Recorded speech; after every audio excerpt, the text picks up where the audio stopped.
Bismillah ar-Rahman ar-Rahim. First of all, I would like to thank the administration at Newman's University in Birmingham for allowing me to take part in this conference. Very special thanks are directed to Dr. Anna French, who really helped me a lot.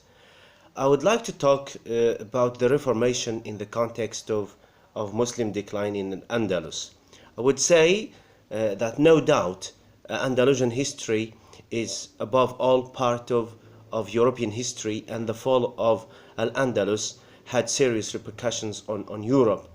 The final defeat of Muslims in the Iberian Peninsula in 1492 by Catholics was in a short time followed by the Reformation that founded the Protestant faith.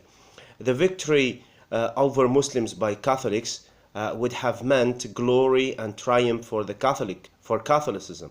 However, large numbers of Christians simply rose up against the Catholic Church in spite of its significant achievement to liberate Europe from the yoke of Islam. For sure, the corruption of the Roman Church was a direct reason. Equally, Al-Andalus, to a considerable extent, had helped in the rise of Reformation ideas, not least because its proximity made such an influence inevitable. Almost all known reformers have read translated versions of the Quran and have read writings on Islam, although they often deny the status of religion to Islam. They share with it a number of common grounds. Both, for example, reject the domination of any religious institution to monopolize the power to decide destiny to hell or heaven.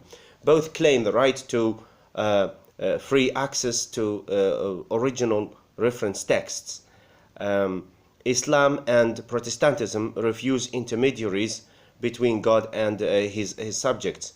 Islam also tolerates the work of the mind, especially in the life fields, which resulted in an extraordinary civilization in Andalusia. So did Europe when Protestantism liberated the European minds from the restrictions imposed by the Church. But perhaps more thought-provoking than the influence of Al-Andalus on the Reformation is its timing. Why did the Reformation take place only after the fall of Al-Andalus? This question is valid because Martin Luther's Act of 1517 only crowned preceding attempts to break the grip of the Catholic Church. The ideas of the known reformers like Luther, Zwingli, and Calvin had their roots in preceding movements and in the ideas of earlier reformers like John Wycliffe, Jan Hus, Jerome of Prague, John Oldcastle, and also Peter Waldo of France, all of them during the heyday of Andalusian civilization. These attempts, however, failed to officially initiate a reformation. Therefore, this paper presents reflections on how the fall of Al-Andalus could have decided for the timing of the Reformation. I am writing on the relation between the fall of Muslim rule in Al-Andalus and the Reformation from a Muslim perspective, which is hardly an established tradition in academia. There is abundant Muslim Arab literature on the impact of Al-Andalus on Europe in different fields, such as science, architecture, geography, agriculture, industry, philosophy, art, etc. Yet, writings on the timing of the Reformation in the context of the fall of Al-Andalus are rather scarce. Hence, the subject still requires more research and debate. Al-Andalus and the Renaissance, Al-Andalus and the European Renaissance, the relationship. By the fall of Al-Andalus, the latter had largely contributed to the coming of the Renaissance and humanism, which created the religious, ideological, economic, and political conditions for the Reformation to take place. There was a decisive break with the Middle Ages, as we know, when the Renaissance and the Protestant Reformation sought freedom through a return to Aristotelian philosophy that prioritized reason and logic over faith, thus rejecting the Augusto-Platonian philosophy that dominated the Middle Ages and which prioritized faith over reason. I will quote, Europeans turned toward the past, the rediscovering of the treasures of antiquity, or the return to the simple biblical faith of the times of the Evangelists. But this break had already started earlier in the 12th century, largely thanks to the contact with Al-Andalus. The impact started in nearby France, where a Renaissance started, beginning with Abelard in the 12th century. But also Dutch and Germanic lands got into contact with Andalusia, as we are going to see later. Andalusian philosophy and the Reformation. While Al-Andalus was collapsing, a great philosophical heritage of Aristotelian vision of the world was being transferred to the European mind. Europeans had not been able to read Aristotle directly because the church refused the exercise of mind outside its control. Yet in Al-Andalus, philosophy was widely studied, explained, and interpreted. Aristotle's philosophy was brought to life largely thanks to Ibn Rushd, beside other philosophers like Ibn Tufayl and Ibn Bajjah. For Ibn Rushd, Aristotelian philosophy does not contradict Islam because it uses reason and logic to discover truth about existence. It matched the general Muslim understanding that faith and reason never contradict, but rather complement.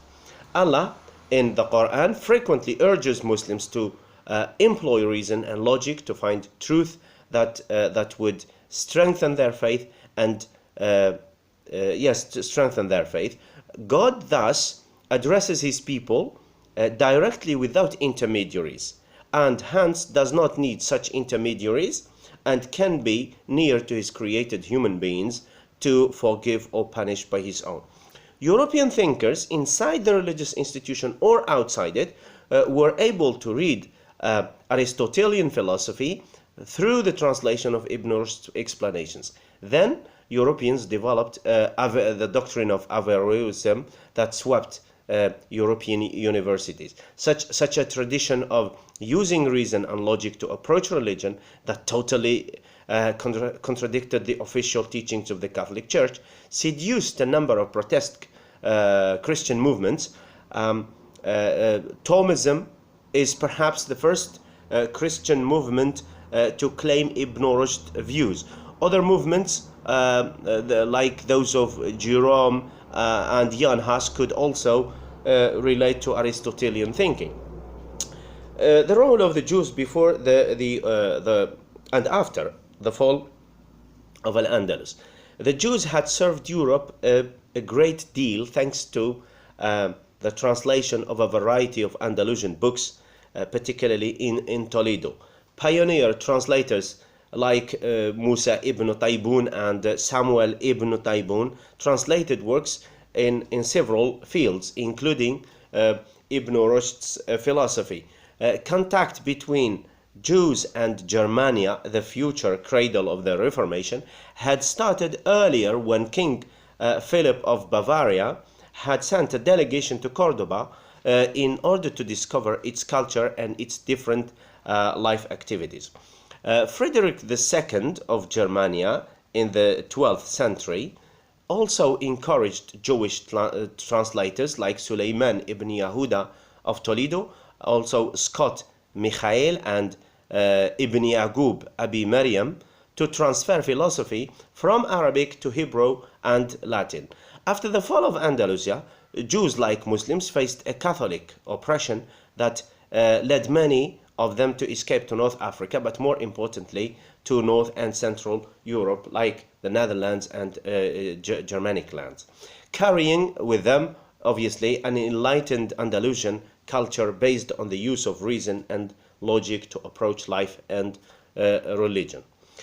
The study of Islam as a means to attack Catholicism. Al-Andalus developed among Europeans a scholarly tradition of studying Islam that was inherited by the Reformers.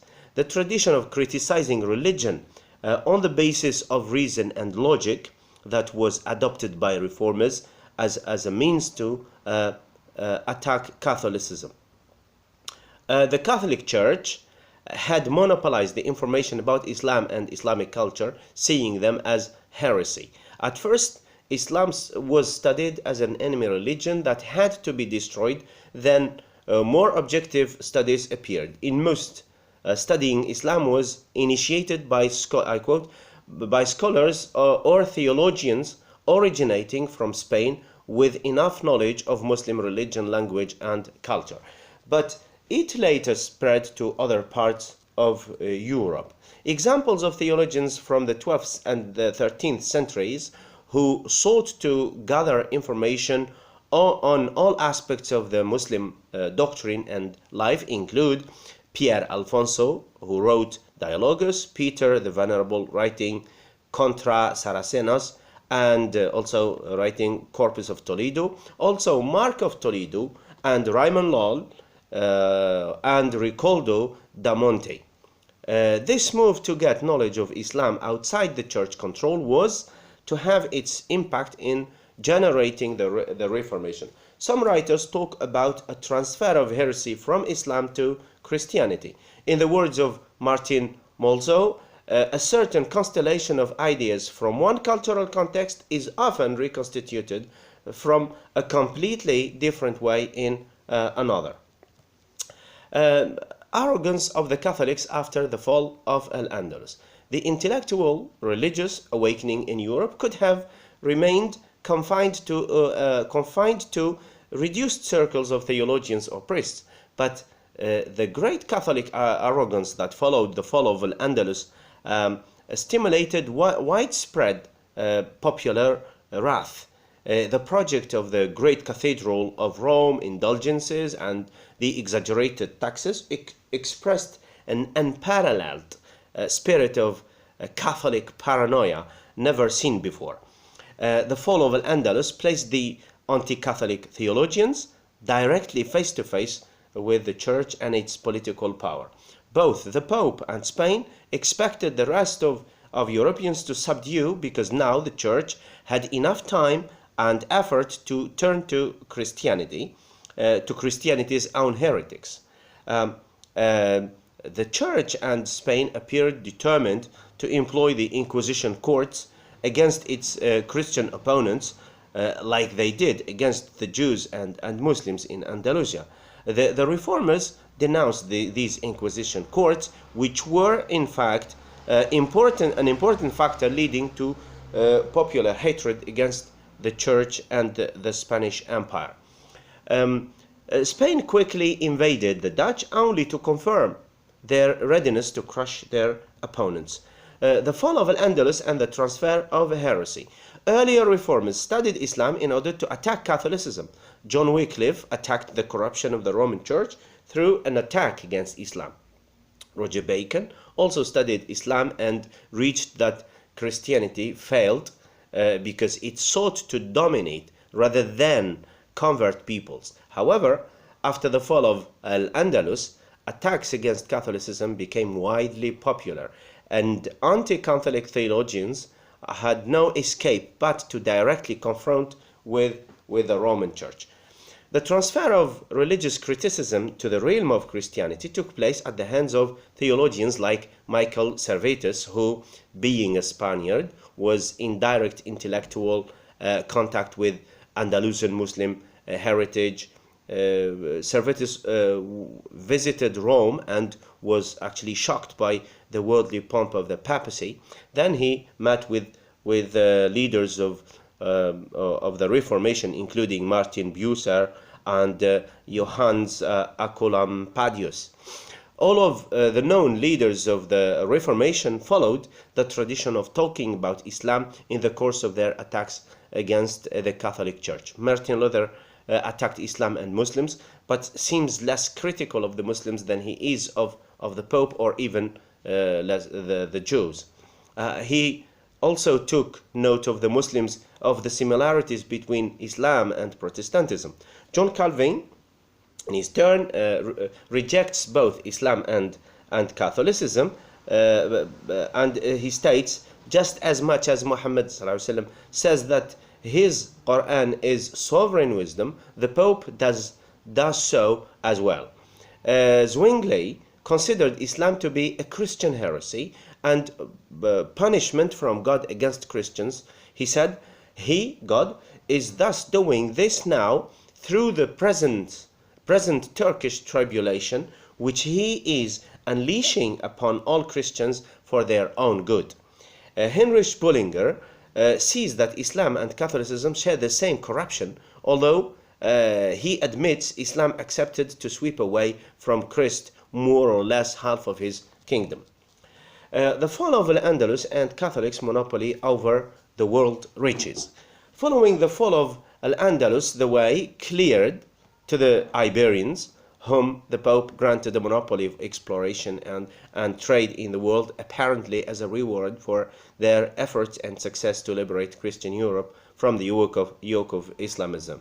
The exclusion of the rising ambitious peoples, especially the Dutch and the English, created anger and wrath against the Pope and his Catholic Church, to the extent of stereotyping the Pope as a whore of Rome. This strengthened the opposition of the reformers, who to a large extent helped the rise of local nationalisms. The Dutch even had alliances with Muslims in Asia and Africa against Catholic Portugal, as seen in the Molucca Islands and the Kafir Wars in South Africa. The fall of Al-Andalus and the rise of Turkey. The fall of Al-Andalus and the consequent Catholic oppression against Muslims made the Ottomans enter into a direct conflict with the Catholic forces, especially Spain. The Ottomans were also enemy to the Habsburg Empire because of their expansion in the Balkans. The Reformation was born in the midst of this grand conflict between Catholicism and Islam. The Protestants rejected Turkey's expansion, but the Catholic Church was their greatest enemy, and hence opted to consider various forms of cooperation and rapprochement, religious, commercial, military, with the Turks, in opposition to their common Habsburg enemy. In the words of a historian, it was the search for an ally which led sporadically radical Protestants to contact Islamic authorities. The Ottomans inherited the role of Andalusia as a land of religious tolerance. Istanbul became a seat of refuge for Protestants fleeing Catholic oppression. Suleiman the Magnificent sent a letter to the Lutherans in Flanders and stated his feeling of being close to them because, I quote, they did not worship idols, believed in one God, and fought against the Pope and Emperor. Islam and the Turks were considered friendly by a number of Protestants, including Martin Luther and John Calvin. The latter, although being a devout anti-Muslim theologian, seems to appreciate Turkey's religious tolerance, saying, "Let us imagine the case that we were among the Turks and that there was no bond connecting us to the community of which the Prophet is speaking here other than the fact that we are all human beings. A thing we are all convinced of, for a Turk is flesh of our flesh." In the end, Al-Andalus made the duel between Christian reformers and the Catholic Church in a standby status. Although enough factors were available for the Reformation to take place earlier, it did not until after the fall of Al-Andalus. The removal of Muslim rule from Europe left both sides face to face in an inevitable confrontation. The Catholic Church, after ending with its first priority emerged stronger and more prestigious to assert their authority. The anti-Catholic Europeans, who might have avoided a bold clash, found no escape but to fight for death or life. Thank you very much for watching.